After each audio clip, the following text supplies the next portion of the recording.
Si ma'am, ilang chance na. Sa kanya okay kasi yun sa'yo hindi okay. Kaya doon ka na, lumihis ka na. Mahal ko pa rin siya. Mahal ko pa rin siya sa ngayon, pero hindi ko na kayang bumalik sa sitwasyon na... Si ma'am ganun din, nagmahal din siya eh. Ang ganon. Ikaw din naman, tulog ko. Eh, sa amin kasing sitwasyon, wala kami kasing ganyan ni kuya mo. Matured na kasi yung relationship. Wala na kami kasing ganyan ni kuya mo. Kami kasi bata pa. Jesus? Pag bata pa kasi kayo masyadong wala pang natututunan, kailangan pa makalunod ng mga kailangan pa na, kumbaga ng gabay.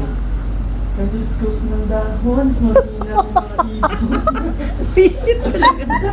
Kunin mo na yung pangkulay dyan, magkaluskos ka ng dahon mamaya dyan. Ano bang kulay, te? Si